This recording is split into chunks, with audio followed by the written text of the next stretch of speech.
What would you do if your sugar daddy asked you for something totally unexpected? Something that wasn't part of the deal? Well, one Redditor found herself in that exact situation, and her story will leave you speechless. Welcome back to the Story Vault, where we dive into the craziest, funniest, and sometimes the most bizarre stories from Reddit. Today, we have a jaw-dropping tale about a sugar daddy who took things to a whole new level of weird. Make sure to stick around, because this story is one for the books. My sugar daddy asks me for weird favors. His Tinder profile said he was 45, but he looked to be in his early 30s at most. Looking for a sugar baby, $700 weekly, no sex. It sounded too good to be true, but as a broke university student, I was willing to take my chances. I swiped right, and Tinder let me know it was a match. His message came seconds later. "Hey there, sweetheart." I cringed at that word.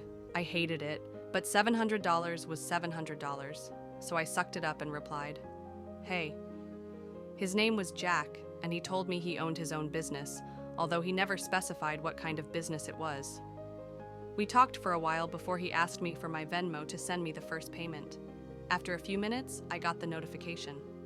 I stared at the $700 for at least 20 minutes, expecting to wake up from a dream at any second. But it wasn't a dream.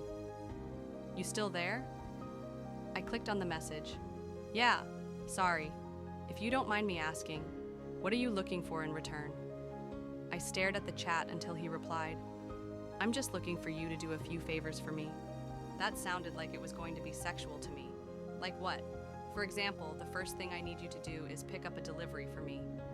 That sounded innocent enough, but I was still expecting there to be some kind of twist. $700 to pick up a package? Come on, even I wasn't that naive. From the post office or something? Number, I'll send you the address, but I'd rather not do this through Tinder. You got Kik? Or you can give me your number. Kik? What was this, 2011? I decided to give him my number instead, and he texted me the address immediately, followed by the address to his house, where I would have to drop off the package. I'm not home right now, but there's a key on the bottom of the blue flower pot near the door.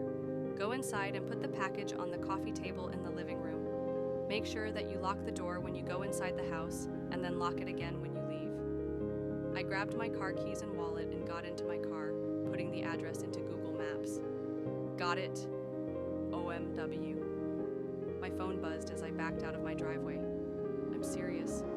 Lock the door both times. Please?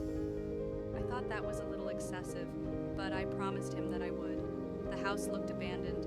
It had a broken chain link fence around it, with a small door that was hanging on to dear life. It stuck out like a sore thumb, surrounded by houses that were a lot nicer than this one in comparison. "You here for Jack's shit?" I looked up to see a man standing in the open doorway of the house. He took up almost the entire space, his head skimming the top of the doorframe. He was huge, in height and muscles, and his entire torso was covered in tattoos. Yeah, I guess," I replied, not moving from my spot on the sidewalk. "Stay right there," he said. I did. I actually don't think I would have moved if he had asked me to. I looked around and realized that there was no one else on this street. I was a 21-year-old woman alone in the street. I gripped my car keys. A few minutes later, the man came back out carrying a cardboard box. It was about the size of a shoebox, but stained and damp on some of the corners. "Can you open your car?" he asked. I opened the trunk, not wanting that inside on my car seats, and he set it in. "All right, there you go," he said. "Thanks," I replied. I walked around to the driver's side of the car and opened the door. "Oh, and one more thing," he said. I looked at him. "Watch out," he said. I didn't reply. I blasted my music as I drove to Jack's house, hoping it would drown out my anxiety. It didn't. I parked my car in the stone driveway and stayed inside the car, admiring the house. It was a huge house, with stone pillars on the front porch and the greenest grass I had ever seen in my life.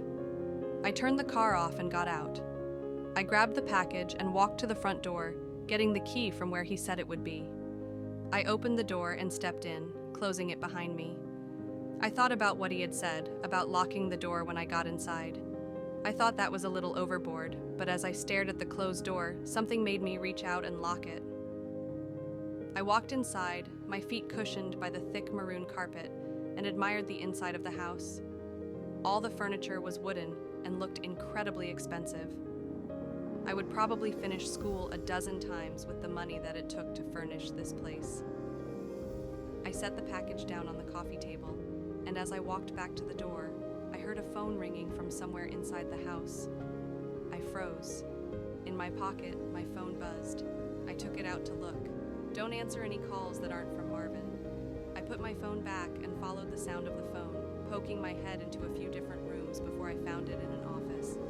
I walked over to the desk and looked at the caller ID. Incoming call from Jack. That was odd. I grabbed my phone to look at the message again. I was starting to get a little bit creeped out and decided I wouldn't answer, just to be safe, and left the house, remembering to lock the door as I left. I've done a few more favors for Jack since then. I drove a BMW to a random park in another city, only to get out and drive a different car back to Jack's house. He had me meet one of his employees at lunch, who then gave me a briefcase to deliver to the first house I had gone to, and told me he would know if I looked inside. On several occasions, he asked me to drive down to that same house and stay with a guy, whose name was Julio, for a certain amount of time. In total, I've made around $3,500. Most recently, Jack asked me to stay in his house overnight. I woke up to a text message from him. I need you to spend the night at my house. I hadn't ever seen him in person, but I had talked to him on the phone a few times. He proceeded to tell me he would pay me $1,000 to spend the night at his house, provided that I followed a few rules. I drove to his house that evening. The driveway was empty, and it normally was, but the porch light was on. I walked up, unlocked the door, went inside, and then locked it again. Everything in the house looked the same. Jack had told me over the phone that he would leave the list of rules on the dining room table. I set all my stuff down in the living room. My bags looked like garbage compared to the fancy furniture in there. I wandered into the kitchen, and then to the dining room. Sure enough, there was a piece of paper on the wooden table, held down by an empty glass. Lock the door when you come in. Only answer calls from Marvin. Don't turn on any faucets between 9 p.m. and 11 p.m. Don't open the door for anyone, no matter who they say they are, after 10 p.m. If the door to the closet at the end of the hall is open, sleep in the library. If closed, sleep in any of the bedrooms. The gardener comes at midnight. If he starts knocking on the windows, hide. Turn the TV on and let it play on static through the night. Do not forget to do this. Help yourself to anything in the fridge. I'll pay you in the morning. Good night. I made sure to follow all the rules. To be honest, I was regretting my decision. But seeing as I was already here and I was getting paid, I decided to stay anyway. I figured as long as I followed all the rules, I'd be perfectly fine. Still, it felt a little odd. What was this? A haunted house? Nevertheless, I lounged around the house for a few hours, as I was planning on going to sleep around 9, since that's the time that all the weird shit would begin to happen. At 8:50, I brushed my teeth, using the faucet for the last time before 9.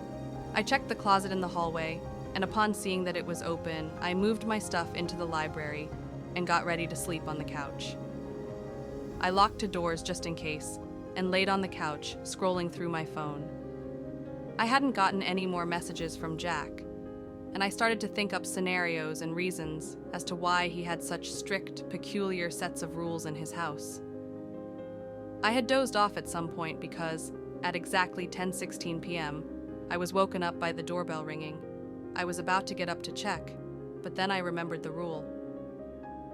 Don't open the door for anyone, no matter who they say they are. After 10 p.m., I stayed on the couch, trying not to move, paranoid that they would hear even the slightest sound. "It's the police! Open up!" I didn't move. "Hello? It's the police. Open up or we're coming in." I still didn't move, but I could hear my heartbeat in my ears. There was silence for a while after that. Then the doorbell rang again. "Hey, it's Jack! Let me in!" It sounded like Jack, but still, I didn't get up. He would have a key, wouldn't he? Why would he need me to let him in? This continued for almost a full hour. Different people would ring the doorbell, announce themselves, and then disappear when I didn't respond. I was finally able to fall asleep, and the gardener never came. When I woke up the next morning, I heard someone in the kitchen. I got up slowly and unlocked the door as quietly as possible, taking my phone with me and walking across the living room and into the kitchen. I stopped at the entrance and peered in. It was Jack. He was standing in front of the stove, stirring something as the coffee machine brewed coffee on the counter behind him. "Hey, good morning," he said when he saw me. "Hi," I replied, nervous. I hadn't seen him in person before, but he looked exactly like his pictures online. "Scrambled eggs?" he asked, motioning to the pan with a wooden spoon. "Yeah, thanks," I replied, walking over to take the plate from him. I ate my breakfast and drank some coffee in silence. "So how was it?" he asked. "It was okay. Nothing super freaky happened," I replied. "Cool," he replied. There was an awkwardness in the room. "I think I'm gonna go now. I have class." I trailed off. I didn't. But I really wanted to get out of there. "Oh no, yeah, sure. I'll talk to you some other time," he replied. I grabbed my stuff and he walked me to my car. I could see him standing in the driveway, staring at me as I left. When I got home, I unpacked all my stuff and noticed that I still had the list with me. I sat on my bed and read it again. I felt my body tense up as I realized that I had forgotten something. "Turn the TV on and let it play on static through the night. Do not forget to do this." Turn the TV on and let it play on static through the night. Do not forget to do this. Do not forget to do this. I stared at the words on the page until they lost meaning. Beside me, my phone buzzed, snapping me back to reality. It was the $1,000 payment.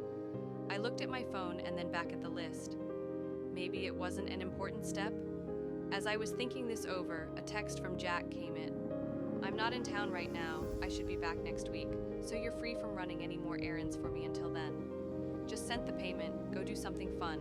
I stared at the message and read it again, and again, and once more for good measure. I'm not in town right now. I thought back to this morning and how Jack was in his house, how he gave me breakfast. I'm not in town right now. Within minutes, a new text came in, this time from a number that I didn't recognize. "Did you forget to do something?" The text was followed by a picture of Jack, or whoever this version of Jack was, standing in front of the TV. I didn't respond. Next came another picture. This one was of the outside of my house. It was followed by another text. "Watch out." Thanks for tuning in to the Story Vault. What do you think about today's story? Would you have handled things differently? Let us know in the comments below.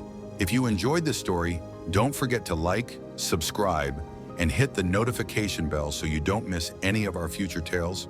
Check out these other mind-blowing stories on your screen now, and we'll see you in the next video.